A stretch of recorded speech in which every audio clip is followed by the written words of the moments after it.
आज हम लोग इतिहास का लेसन 7 एक साम्राज्य की राजधानी विजयनगर के बारे में पढ़ेंगे। इसमें क्या-क्या खास बात आती है, इसके बारे में जानेंगे। तो जैसा कि यहाँ पर दिया हुआ है, यह एक साम्राज्य की कहानी है। साम्राज्य का मतलब होता है एक कोई भी राजा के अंतर्गत आने वाला वह क्षेत्र जो बहुत विशाल तौर पर फैला हुआ है, उसको हम लोग साम्राज्य बोलते हैं। तो यह साम्राज्य की एक राजधानी ली गई है जिसका नाम विजयनगर है, उसके बारे में जानेंगे।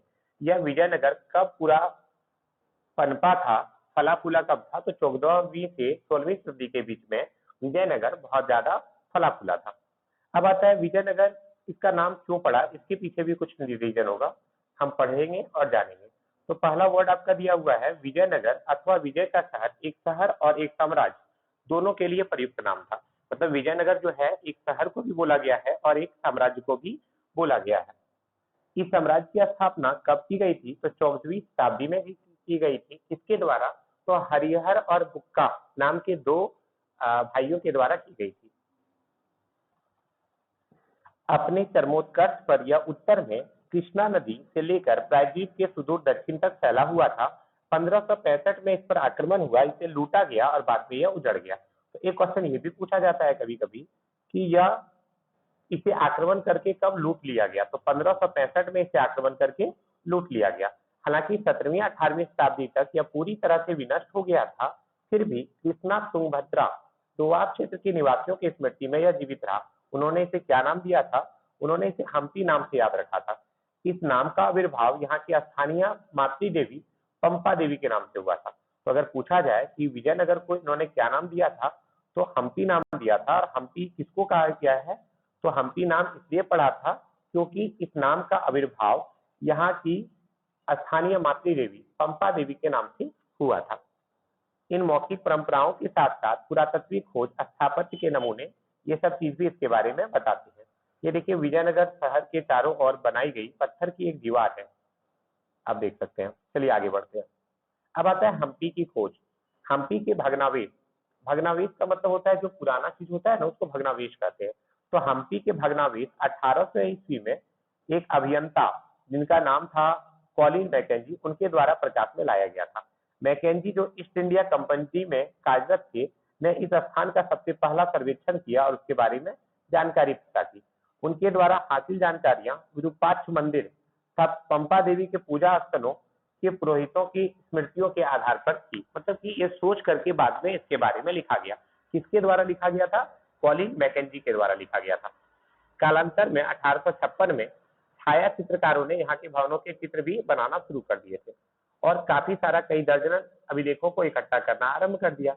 इस शहर तथा साम्राज्य के इतिहास के पुनर्निर्माण के प्रयासकार में इतिहासकार ने कई स्रोतों का प्रयोग किया है, जैसे कि विदेशी यात्रियों का विवरण, तेलुगु, कन्नड़, तमिल और संस्कृत में लिखे गए साहित्य से क्या है। चलिए आगे बढ़ते हैं। आप कॉलिन मैकेंजी के ऊपर आते हैं। देख लीजिए यही है आपके कॉलिन मैकेंजी, इन्होंने इसके बारे में सबसे पहले शोध किया था। तो चलिए देखते हैं ये कौन है। 1754 में जन्म में कॉलिन मैकेंजी ने एक अभियंता के रूप में काम स्टार्ट किया। किसके रूप में? अभियंता, सर्वेक्षक और मानचित्रकार के रूप में प्रसिद्धि प्राप्त की। उन्हें जो है 1815 में भारत का पहला सर्वेयर जनरल बनाया गया और 1821 तक वे अपनी मृत्यु तक इसी पद पर बने रहे। भारत के अतीत को बेहतर ढंग से समझने और उपनिवेश के प्रशासन को आसान बनाने के लिए उन्होंने इतिहास से संबंधित स्थानीय परंपराओं का संकलन भी किया था। तो काफी सारा चीज। और वे कहते हैं कि ब्रिटिश प्रशासन के सुप्रभाव में आने से पहले दक्षिण भारत बहुत खराब प्रबंधन की दुर्गति में जूझता रहा। अब आगे बढ़ते हैं। विजयनगर के अध्ययन से मैकेंजी को विश्वास हो गया था कि स्थानीय लोगों के भी अलग अलग कबीले थे, उनका जनसंख्या का वो एक बड़े हिस्सा थे और यहाँ पर भी कुछ संस्था, कानून, रीति रिवाज चलता था। अब आते हैं राय, नायक और सुल्तान। अभी देखिए थोड़ा देर पहले हमने बताया था कि विजयनगर साम्राज्य की स्थापना हरिहर और बुक्का के द्वारा की गई थी। कब की गई थी? तो 1336 में विजयनगर साम्राज्य की स्थापना हरिहर और बुक्का के द्वारा की गई थी। और साम्राज्य की अस्थिर सीमाओं में अलग अलग भाषा बोलने वाले लोग रहते थे। नॉर्मल सा बात है, सारवा की ही बात करें तो कहीं पे कोई संथाली बोलने वाले लोग मिल जाएंगे, कुछ बंगाली, कुछ हिंदी, कुछ खोटा। तो उसी प्रकार यहाँ पर भी अलग अलग भाषा बोलने वाले लोग मिल जाएंगे आपको और अलग अलग धार्मिक परंपरा को मानने वाले, जैसे कुछ हिंदू हो सकते हैं, कुछ मुस्लिम। अपने उत्तरी सीमाओं पर विजयनगर शासकों ने अपने समकालीन राजा, जिसमें दक्कन के सुल्तान तथा उड़ीसा के गजपति शासक शामिल थे, उर्वर नदी घाटियों तथा लाभकारी विदेशी व्यापार से उत्पन्न संपदा पर अधिकार के लिए संघर्ष किया। अब नॉर्मल सा बात है, देखिए यहाँ पर कुछ नाम दे दिया। एक क्वेश्चन कभी कभी ये भी पूछ देता है, उड़ीसा में उस टाइम कौन शासन कर रहे थे? जो शासन कर रहे थे उनको गजपति शासक कहा गया था। ठीक है, ये लोग व्यापार करते थे और व्यापार में चाहते थे ज्यादा धन का उपार्जन करना, और इसके अलावा राजा लोग क्या चाहते थे कि उनकी संपदा पे अधिकार कर लेना। साथ ही इन राज्यों के बीच संपर्क से विचारों का आदान प्रदान विशेष रूप से स्थापत्य के क्षेत्रों में होने लगा। विजयनगर के शासकों ने अवधारणाओं और भवन निर्माण की तकनीकों को ग्रहण किया और उसे आगे विकसित किया। देखो, राजा लोग क्या करते थे, सब जगह का बात सुने और जिस प्रकार उनको लगता है कि भवन निर्माण करना और अच्छा हो सकता है, उस हिसाब से वे लोग भवन का निर्माण करते जाते थे। अब आता है, इस साम्राज्य के कई भागों ने पहले शक्तिशाली राज्यों जैसे तमिलनाडु में चोल का, कर्नाटक में होयसल के राज्य का विकास हुआ। तो कभी कभी ये पूछ देगा कि चोल साम्राज्य कहाँ से ताल्लुकात रखते थे? तमिलनाडु से। होयसाल कहाँ से ताल्लुकात रखते थे? तो कर्नाटक से। ठीक है, इसको ऐसे कर देते हैं, तमिलनाडु में चोलों और कर्नाटक में होयसल के राज्य का विकास हुआ। लास्ट में आप अपने मन से यहाँ पर हुआ डाल दीजिए।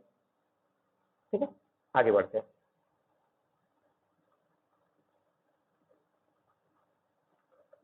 अगला दिया हुआ है कर्नाटक साम्राज्यों।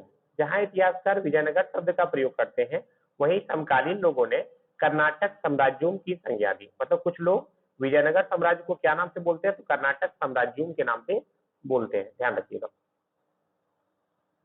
आगे बढ़ते हैं। अब देखिए यहाँ पर एक मंदिर दिया गया है, मंदिर में लिखा हुआ है तंजावुर में बृहदेश्वर मंदिर का गोपुरम अथवा प्रवेश द्वार। तो गोपुरम प्रवेश द्वार को भी कहा जा सकता है, ये भी आपको ध्यान रखना है। हाँ, एक चीज और है कि बृहदेश्वर मंदिर कहाँ स्थित है? तो तंजावुर में बृहदेश्वर मंदिर है, याद रह जाएगा। बृहदेश्वर मंदिर कहाँ पे है? तो तंजावुर में है। ये पिक्चर आपका दे दिया गया है। तो बहुत सारे क्षेत्र के शासक वर्ग ने विशाल मंदिरों जैसे तंजावुर के बृहदेश्वर मंदिर तथा बेलूर के चन्नकेश्वर मंदिर को संरक्षण प्रदान किया था।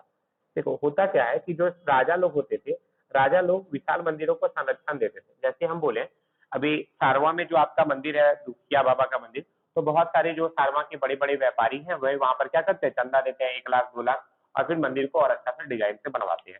तो ठीक उसी प्रकार पहले के टाइम में क्या होता था, राजा लोग क्या करते थे, मंदिरों में दान किया करते थे, और अगर मंदिर में कुछ कमी हो जाएगी तो उसको वे पूरा करेंगे। इसलिए कहा गया कि यहाँ के शासक वर्ग क्या करते थे, मंदिरों को संरक्षण प्रदान करते थे।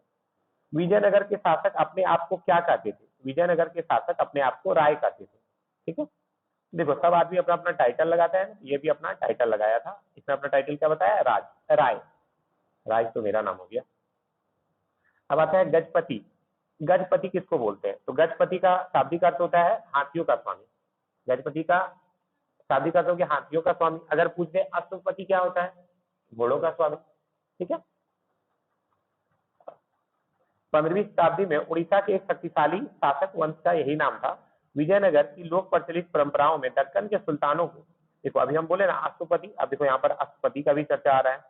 विजयनगर की लोक प्रचलित परंपराओं में दक्कन के सुल्तानों को अश्वपति या घोड़े के स्वामी तथा रायों को नरपति या लोगों का स्वामी कहता है।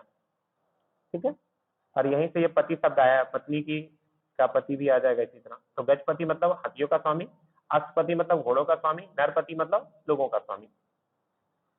अब आते हैं शासक और व्यापारी। क्योंकि इस काल में युद्ध कला प्रभावशाली थी, अश्व सेना पर आधारित होती थी, इसलिए प्रतिस्पर्धी राज्यों के लिए अरब तथा मध्य एशिया से घोड़ों का आयात बहुत महत्वपूर्ण था। बहुत सारे लोग क्या करते थे, घोड़ों को मंगाया करते थे, क्योंकि घोड़ा से क्या होगा, लड़ाई कर सकते हैं, युद्ध कर सकते हैं। यह व्यापार आरंभिक चरणों में अरब व्यापारियों द्वारा नियंत्रित था। मतलब पहले जो व्यापार होता था वह किसके द्वारा होता था? अरब व्यापारियों के द्वारा होता था। और क्या चीज का आयात होता था? अश्व का, घोड़ा का। व्यापारियों के स्थानीय समूह को चेट्टी के नाम से जाना जाता था। अगर पूछा जाए व्यापारियों के स्थानीय समूह को क्या कहा जाता था, तो कुदिरई, चेट्टी अथवा घोड़ों के व्यापारी कहा जाता था। ये आपको ध्यान रखना है।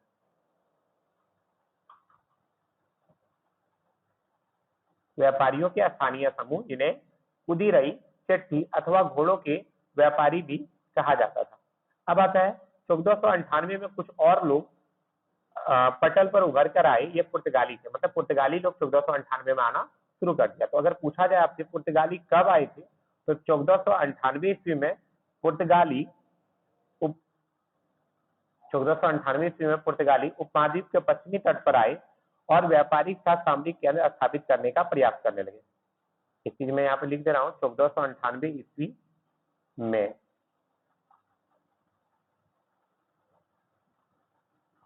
ठीक है, ये ध्यान रखिएगा आप लोग।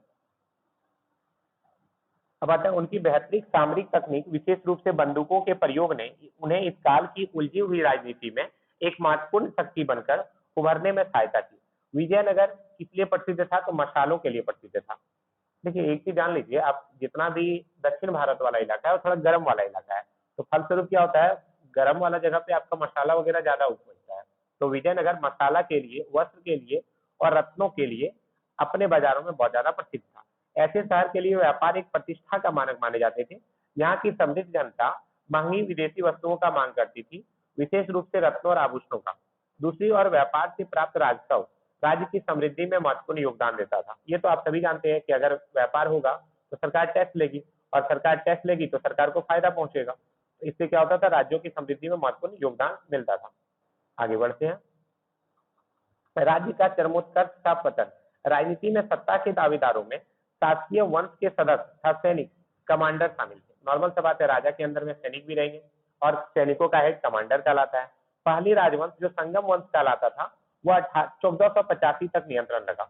पहला राजवंश में कौन थे? संगम वंश में दो भाई हुए थे, हरिहर और बुक्का। 1336 में विजयनगर साम्राज्य की उन्होंने स्थापना की थी। ठीक है, कि कब तक अपना नियंत्रण बना के रख पाए? 1485 तक। उसके बाद संगम वंश के बाद आ गए सुलु वंश। संगम वंश के बाद कौन आ गए? सुलु वंश। सुलु वंश आए, उसने किसको उखाड़ फेंका था? संगम वंश को। जो सैनिक कमांडर थे, मतलब राजा का जो मेन सैनिक कमांडर था, वही राजा को मार दिया और अपना साम्राज्य स्थापित कर दिया। वे 1503 तक सत्ता में रहे। उसके बाद कौन आ गया? तुलु ने उनका स्थान लिया और उसका तुलु वंश के राजा शासन कर रहे थे। अब एक नाम आता है कृष्णदेव राय का, नाम आप सभी जानते हैं। कृष्णदेव राय और तेनालीरामन, नाम कहानी भी सुने होंगे, टीवी सीरियल भी आता है इनका। तो कृष्णदेव राय तुलु वंश से संबंधित थे। कृष्णदेव राय के शासन की चारित्रिक विशेषता विस्तार और दृढ़ीकरण थी। इसी काल में तुंगभद्रा और कृष्णा नदियों के बीच का क्षेत्र हासिल किया गया। तो एक चीज ये भी पूछा जा सकता है, किसके शासन काल में तुंगभद्रा,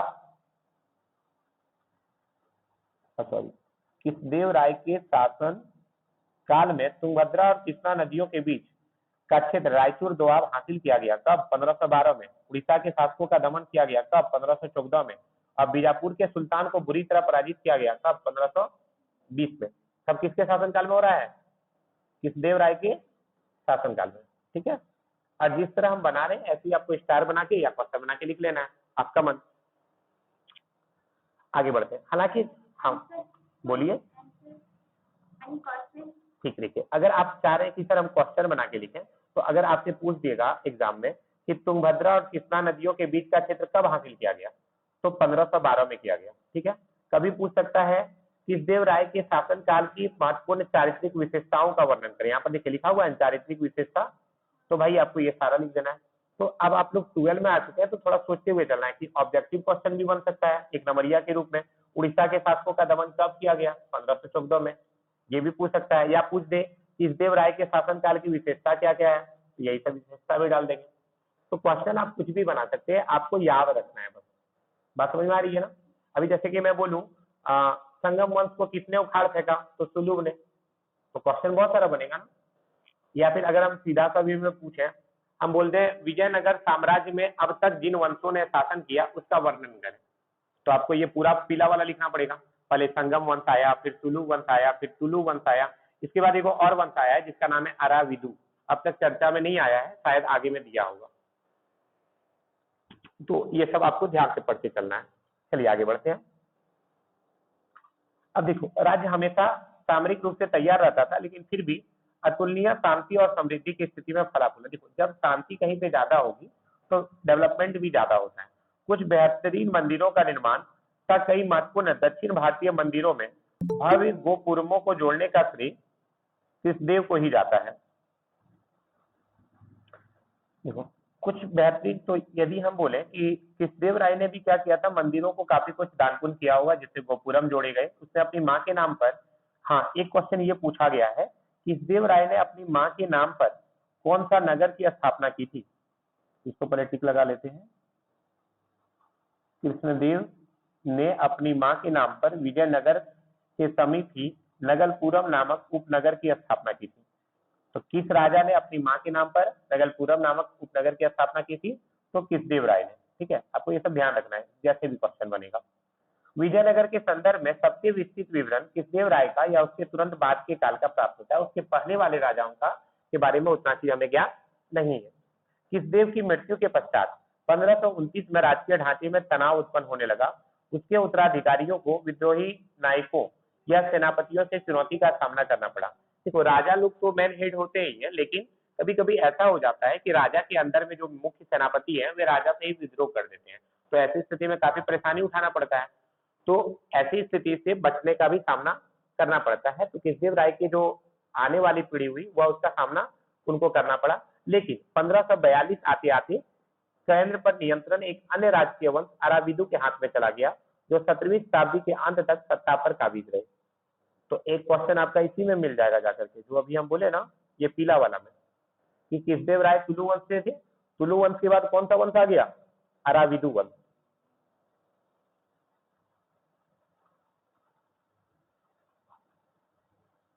लेकिन क्या फिर अराविदु ही रह गया होगा? फिर बदला भी होगा, फिर बदला होगा, नॉर्मल सा बात है। परिवर्तन संसार का नियम है, कोई भी हमेशा के लिए कहीं पर नहीं रह सकता, ये तो आप सभी जानते हैं। तो भैया नॉर्मल सा बात है, परिवर्तन हुआ और फिर कोई ना कोई हट गया होगा।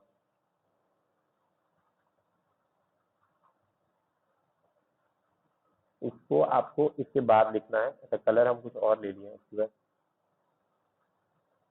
कलर जो भी है इस लाइन के बाद आपको ये नीचे आ जाना है। ठीक है, इसको हम बदल देते हैं, ये कलर आपका।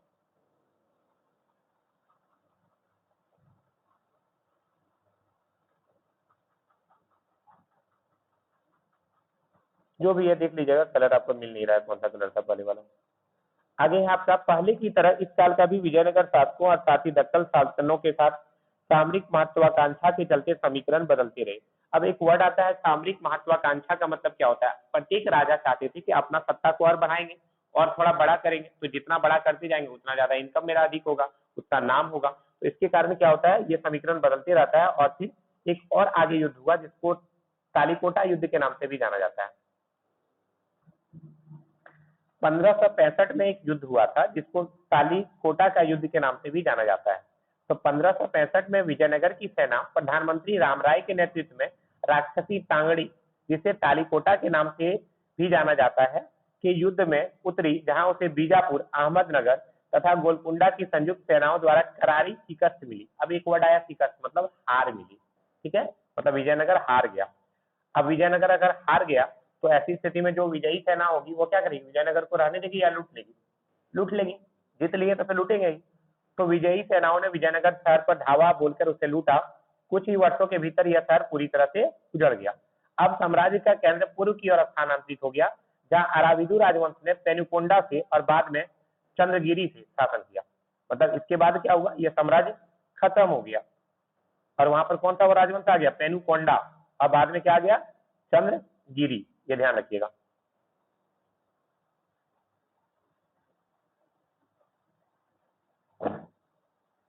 इधर कोई छोटा था क्या? नहीं। अच्छा, बगल में देखिए यहाँ पर एक लिखा हुआ है, तो इसमें हम ये देख रहे थे, यहाँ पे लिखा है राजा और व्यापारी। विजयनगर का सबसे प्रसिद्ध शासक का नाम क्या है? किसदेव राय। याद रख लीजिएगा, विजयनगर के सबसे प्रसिद्ध शासक किसदेव राय। शासनकाल कब से कब तक? 1509 से 1529, मतलब 20 साल शासन किए थे।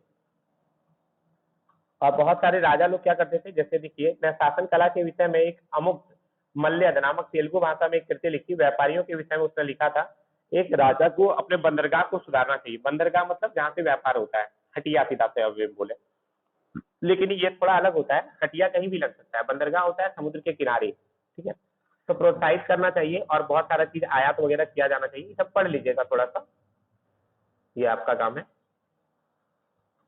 अब देखिए यहाँ पर दिया दक्षिण भारत लगभग 14वीं 18वीं शताब्दी में। दक्षिण भारत का ये पिक्चर बनाया गया है, आप देख सकते हैं कि कौन सा कहाँ पे है। इधर आप जैसे कि अगर थोड़ा ध्यान से देखिएगा तो आपको एक चीज मिल जाएगा जो आप पहचानते हैं, कोचीन, ये केरल में है।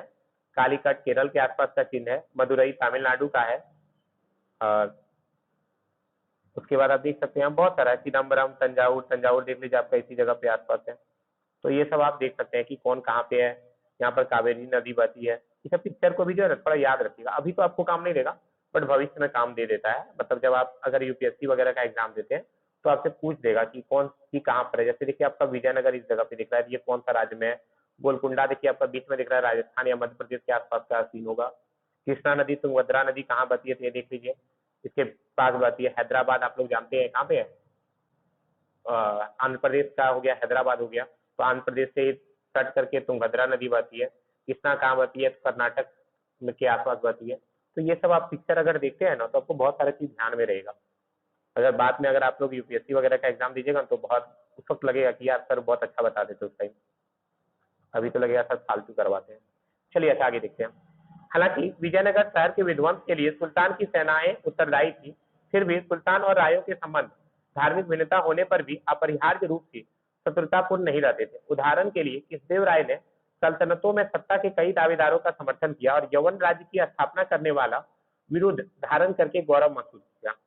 अब कह रहा है बीजापुर के सुल्तान ने कृष्णदेव राय की मृत्यु के पश्चात विजयनगर में उत्तराधिकार के विवाद को सुलझाने के लिए हस्तक्षेप किया। उत्तराधिकार मतलब क्या होता है, अब मान लेते हैं सपोज है कोई किसी घर में एक राहुल और एक कुणाल नाम का दो लड़का रहता है। राहुल कुणाल दोनों परस्पर है, दोनों में लड़ाई हो रहा है कि भैया राजा हम बनेंगे हम बनेंगे। अब कुणाल बड़ा बेटा है, राहुल छोटा बेटा है, तो नियमतः कुणाल को बनना चाहिए। तो वहीं राहुल का कहना है कि नहीं, संपत्ति का बराबर बंटवारा होना चाहिए, आधा संपत्ति कुणाल को आधा राहुल को मिलना चाहिए। और बड़ा भाई कह रहा है कि नहीं, हमको पूरा संपत्ति का अकेला वारिस हम होंगे। तो ये सब विवाद को सुलझाने का काम भी बीजापुर के सुल्तान ने किया था। कहाँ का, विजयनगर का। आगे बढ़ते हैं। तो ये सब भी था। इसके अलावा वास्तव में विजयनगर शासक और सल्तनत थे दोनों ही एक दूसरे के अस्थायित्व को निश्चित करने के इच्छुक थी। यह राम राय की जोखिम भरी नीति थी। राम राय कौन थे, विजयनगर के प्रधानमंत्री। तो ये सब आप थोड़ा पढ़ लीजिएगा। देखिए जो जो मेन पॉइंट है वो सबको हम मेन ध्यान से देखते जा रहे हैं, कुछ कुछ चीज आप लोग को खुद से भी देखना है। अब आता है राय तथा नायक। साम्राज्य में शक्ति का प्रयोग करने वाले में सेना प्रमुख होते थे जो सामान्यतः किलों पर नियंत्रण रखते थे। शक्ति का प्रयोग करने वाले में कौन प्रमुख थे, सेना, जो सामान्यतः किले पर नियंत्रण रखते थे, जिनके पास सशस्त्र समर्थक होते थे। ये प्रमुख आमतौर पर एक स्थान से दूसरे स्थान पर घूमते रहते थे। देखो शक्ति का प्रयोग कौन करेगा, सेना लोग करेगा, ऑब्वियसली वाली बात है, जिसके पास पावर बहुत ज्यादा है। तो ये किलों पर नियंत्रण रखते थे और जिनके पास सशस्त्र समर्थक भी होते थे। अब आता है ये प्रमुख आमतौर पर एक स्थान से दूसरे स्थान पर घूमते रहते थे और कई बार बसने के लिए उपजाऊ भूमि की तलाश में किसान भी उनका साथ देते थे। इन प्रमुखों को नायक कहते थे। मतलब नायक लोग क्या करता था, किलों पर नियंत्रण करने का काम करता था। ठीक है, इसको ऐसे लिख लेते हैं, एक मिनट। देखो क्वेश्चन अगर पूछ दे कि नायक किसे कहते हैं, तो साम्राज्य में शक्ति का प्रयोग करने वाले में सेना प्रमुख होते थे, ये किलों पर नियंत्रण रखते थे और जिनके पास सशस्त्र समर्थक भी होता था, मतलब जो इनका बात मानता था। ये एक स्थान से दूसरे स्थान पर घूमते रहते थे और उपजाऊ भूमि की तलाश में किसान भी इसका साथ देते थे। इस प्रमुखों को नायक कहते थे। और ये लोग कौन सी भाषा बोलते थे, तो ये लोग तेलुगु और कन्नड़ बोलते थे, तेलुगु और कन्नड़। इसके अलावा कई नायकों ने विजयनगर शासक की प्रभुसत्ता के आगे समर्पण किया, पर यह अक्सर विद्रोह कर देते थे और इन्हें सैनिक कार्रवाई के माध्यम से ही वश में किया जा सकता था। इस पर बहुत सारा मूवी भी इस तरह का बना है। एक आपका मगधीरा आप देख सकते हैं और एक दो तो है, याद नहीं आ रहा मुझे। अल्लू अर्जुन का एक मूवी है, उसमें ये दिखाया गया है नायक का किरदार को। रुद्रमा देवी मूवी का नाम है, रुद्रमा देवी। आप देख सकते हैं, बहुत अच्छा मूवी है, उसमें नायक के बारे में बताया गया है। तो कई नायकों ने वही विद्रोह भी किया था। अमर नायक प्रणाली विजयनगर साम्राज्य की एक प्रमुख राजनीतिक खोज थी। इस प्रणाली के कई तत्व दिल्ली सल्तनत की एकता प्रणाली से लिए गए थे। तो अगर पूछा जाए कि अमर नायक प्रणाली कहाँ की प्रमुख विशेषता थी, तो विजयनगर साम्राज्य की प्रमुख राजनीतिक खोज क्या थी, अमर नायक प्रणाली। दिल्ली सल्तनत की क्या फेमस है, एकता प्रणाली। अमर नायक कौन थे, तो सैनिक कमांडर थे जिन्हें राय द्वारा प्रशासन के लिए राज्य क्षेत्र दिए जाते थे। वे किसानों, शिल्प कर्मियों तथा व्यापारियों से भू राजस्व तथा अन्य कर वसूलने का काम करते थे। कौन, अमर नायक। अमर नायक क्या थे, सैनिक कमांडर थे, ध्यान रखिएगा।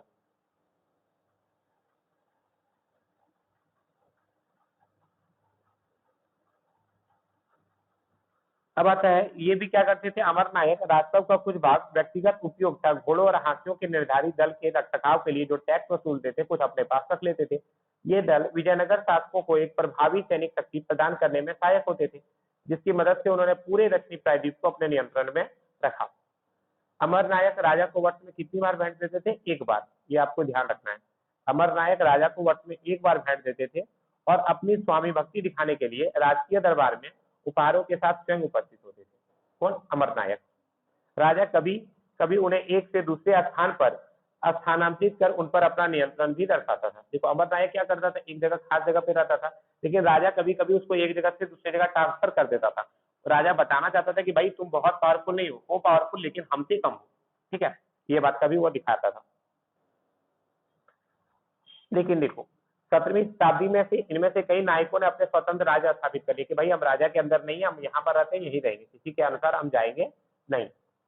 अब देखो अमर का मतलब क्या होता है? अमर शब्द का आविर्भाव मान्यता अनुसार संस्कृत शब्द के समर से हुआ है, जिसका अर्थ होता है लड़ाई या युद्ध, और यह फारसी शब्द अमीर से भी मिलता जुलता है, जिसका अर्थ है ऊंचे पद वाला। मतलब अमर जो होता है एक टाइप का लड़ाई झगड़ा करने वाला भी वर्ग था और ऊंचे पद का भी था। ठीक है, आगे बढ़ते हैं।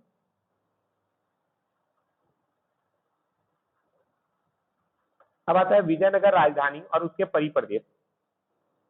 अब हम उस समय के सबसे प्रसिद्ध शहरों में से एक विजयनगर की ओर रुख करते हैं।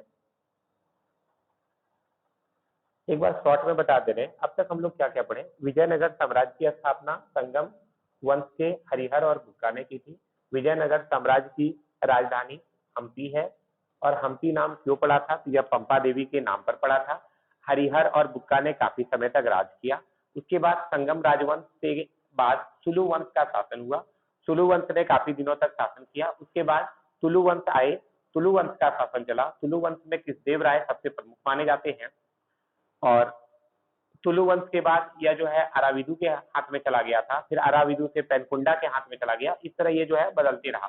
ठीक है, विजयनगर साम्राज्य काफी ज्यादा पॉपुलर था, लेकिन इसको फिर लूटा गया। लूटने के कारण इसकी स्थिति बर्बाद हो गई, और इसमें और भी कई सारा चीज बताया गया कि क्या क्या नियंत्रण था, किस प्रकार अमर नायक नियंत्रण करते थे। तो काफी सारी चीजों के बारे में हम लोग देख चुके हैं कि कहाँ तक इसका साम्राज्य फैला हुआ था, किस प्रकार इसका चरमोत्कर्ष हुआ, फिर पतन कैसे हुआ, किस प्रकार यहाँ के राजा कई सारे मंदिरों का निर्माण कराते थे। मंदिर का निर्माण कराने से होता क्या है? पॉपुलैरिटी ज्यादा हो जाती है। अभी भी आप लोग जानते हैं, जैसे कोई भी जो नेता वगैरह होते हैं, किसी भी संत लोग का या मंदिर लोग का समर्थन पाना चाहते हैं ताकि उसको ज्यादा से ज्यादा मात्रा में क्या मिल सके, वोटर्स मिल सके, उसकी पॉपुलैरिटी बढ़े। तो ये सब चीज हम लोग इतिहास पढ़ने से ही प्राप्त होता है कि किस प्रकार राजा लोग अपना समर्थन को बढ़ाते थे। तो वही कहानी अभी भी चल रहा है। तो यही सब कारण है कि हम लोगों को इतिहास का अध्ययन करना पड़ता है। फिर हम लोग एक कॉलिन मैकेंजी के बारे में पढ़े थे। ये एक सर्वेक्षक के रूप में यहाँ पर आए, उन्होंने सर्वेक्षण किया, विजयनगर के बारे में बताया, और इन्होंने ये हम्पी का खोज किया था। हम्पी क्या थी? तो विजयनगर की राजधानी थी। ये हम मैंने कहीं नहीं लिखा है, इसको लिख देते हैं। विजयनगर की राजधानी का नाम हम्पी है। इसके बाद हम लोग पढ़े यहाँ पर एक मातृ देवी थी, जिसका नाम क्या था? पंपा देवी था। ये भी आपको याद रखना होगा। विजयनगर की एक स्थानीय देवी थी जिनका नाम क्या था? पंपा देवी।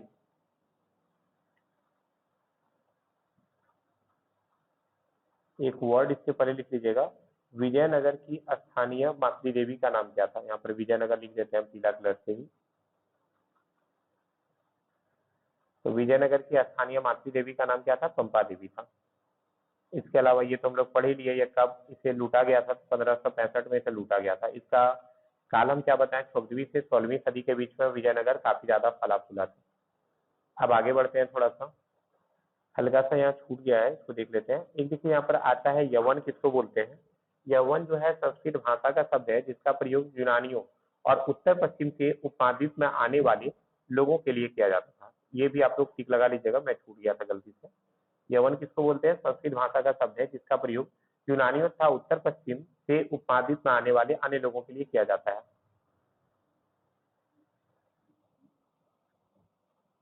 चलिए ठीक है, आगे देखते हैं। अब आता है विजयनगर राजधानी और उसके परिप्रदेश।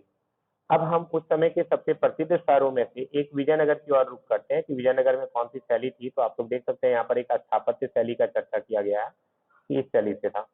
अब देखते हैं इसमें क्या क्या दिया हुआ है। आप देख सकते हैं विजयनगर में तुंगभद्रा नदी को दिखाया गया है, यहाँ पर अनेंगदी, हम्पी, ये सब सारा चीज को दिखाया गया है। अब देखिए शहर के विषय में खोज। विजयनगर के राजाओं और उसके नायकों की बड़ी संख्या में अभिलेख भी मिले हैं, जिनमें मंदिरों को दिए जाने वाले दानों का उल्लेख मिलता है।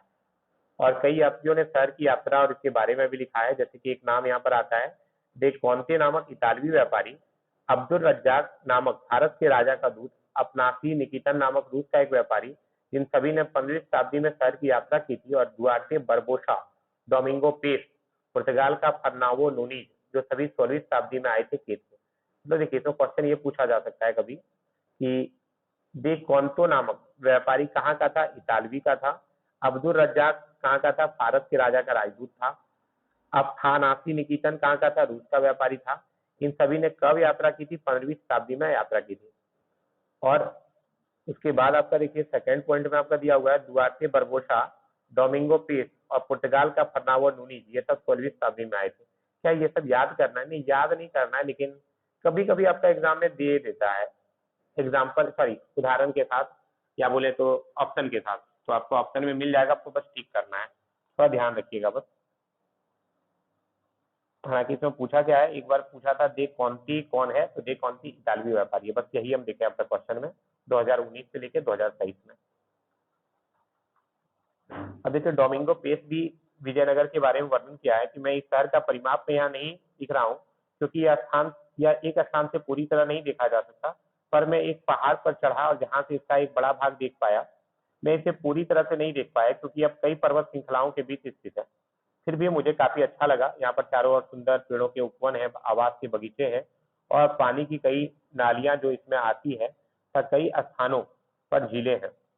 राजा की महल के समीप ही खजूर के पेड़ भी हैं। ठीक है, तो ये सारा चीज भी यहाँ पे दिया गया है। अब आता है जल संपदा। विजयनगर की भौगोलिक स्थिति के विषय में सबसे चौंकाने वाला तथ्य जो है आपका, वह तुंगभद्रा नदी द्वारा निर्मित एक प्राकृतिक कुंड है। यह नदी उत्तर पश्चिम दिशा में उत्तर पूर्व दिशा में बहती है और आसपास का भूदृश्य रमणीय ग्रेनाइट का पहाड़ियों से परिपूर्ण है, जो शहर के चारों ओर करधनी का निर्माण करती है से प्रतीत होता है। इन पहाड़ियों से कई जलधाराएं आकर नदी में मिलती है। तो ये इसमें जलधारा के बारे में भी चर्चा किया गया है। इस जल संपदा के बारे में हम अगली क्लास में पढ़ते हैं। आज इतना तक ही रहने देते हैं। आप लोग कोशिश कीजिएगा इसको पूरा याद करने का। आप लोग पढ़ रहे थे आशीष सर के साथ, और अगर आपको मेरा क्लास आके करना है तो आप ज्वाइन भी कर सकते हैं। ऑनलाइन क्लास से ज़्यादा अच्छा रहेगा। मैं अपना नंबर भी यहाँ पे लिख दे रहा हूँ। चलिए ठीक है, आज का क्लास के लिए इतना ही रहने देते हैं। के बाय, सी यू।